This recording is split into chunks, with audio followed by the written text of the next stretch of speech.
Tensions escalated sharply over the skies of the Middle East when 3 United States F-15 Strike Eagle fighter jets were reportedly shot down by Kuwaiti air defenses. The incident occurred on the night of the 2nd of March, 2026, a time of heightened anxiety in the region and military radars operating non-stop. The normally quiet skies became a stage of tension where one small mistake could lead to a major disaster. According to an official statement from the United States Central Command CENTCOM, 3 F-15 Strike Eagle fighter jets were conducting a routine patrol over Kuwaiti airspace to maintain regional stability. The mission was proceeding as usual, flying, monitoring, reporting without any drama. However, in the heightened state of alert, the Identification Friend or Foe IFF system panicked and experienced a technical glitch that remains unclear. At the Air Defense Center, radar operators noticed a signal reflection that was similar but not identical to the registered flight data. In a split second that felt like waiting for the results of a national exam, a crucial decision was made and the missiles launched. In the cockpit, Mayor Daniel Harper initially thought the warning alarm was just a simple electronic glitch, perhaps the system needed a soft reboot.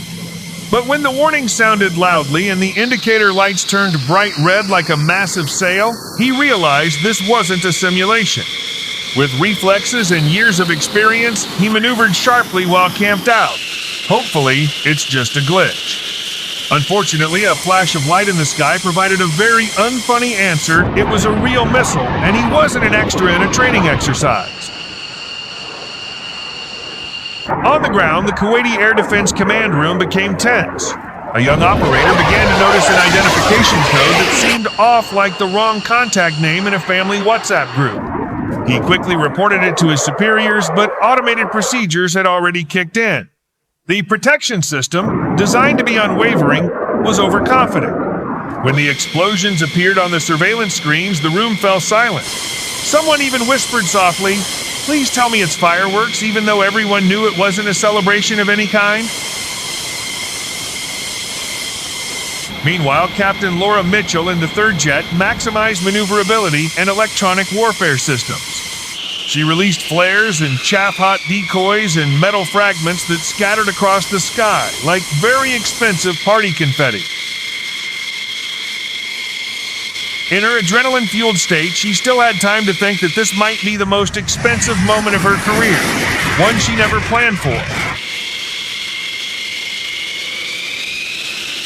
With a quick decision, she flew low toward the coastline, hoping the pursuing missile would lose interest like an ignored notification. News of the incident quickly spread from regional headquarters to Washington and Kuwait City. Emergency communication lines were active, and officials spoke in a serious tone. No one dared make a joke in the conference room. The team was eager to form a lightning bolt, and everyone agreed on one thing.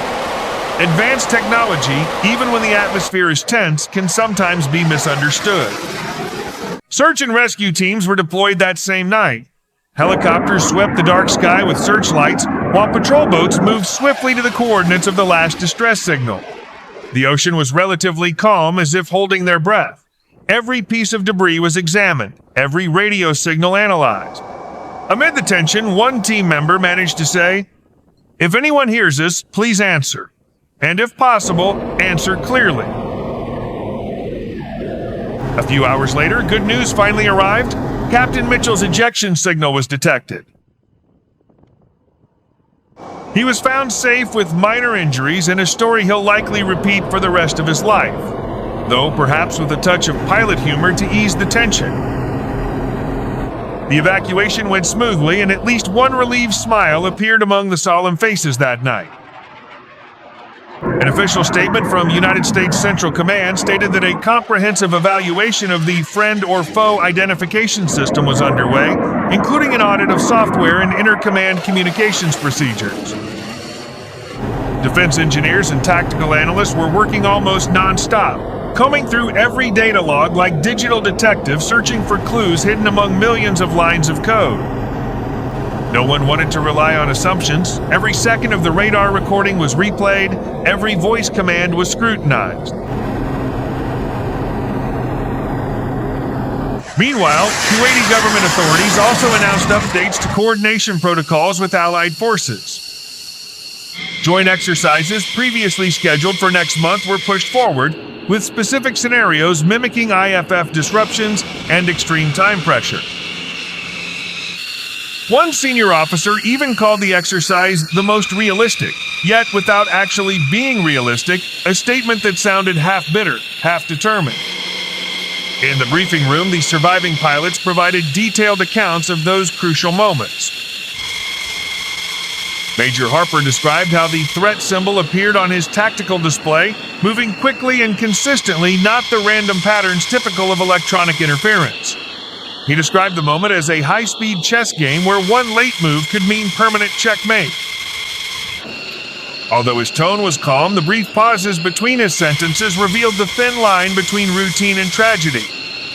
Captain Mitchell, now undergoing further medical examination, briefly commented to his colleagues that the sound of the explosion in the air was something he never truly forgets. But he also added, with a faint smile, that the emergency ejection procedure worked just like the manual. Thankfully, it was very well written.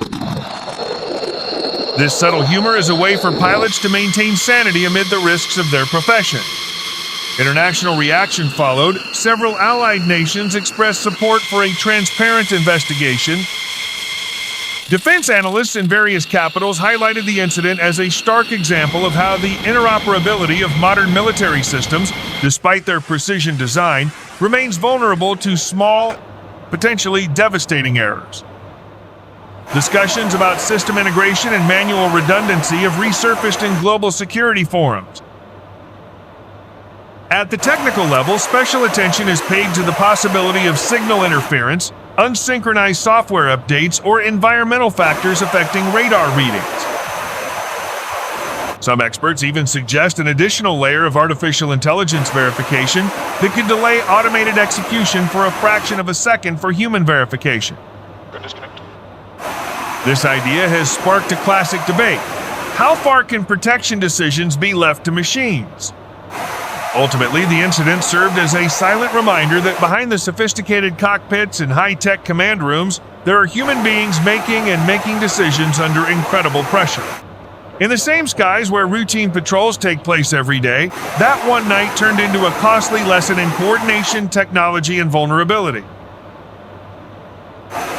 Stability in the region may have remained intact, but everyone now knows that even in the most mundane operations, vigilance and communication are the first lines of defense before any missiles fly.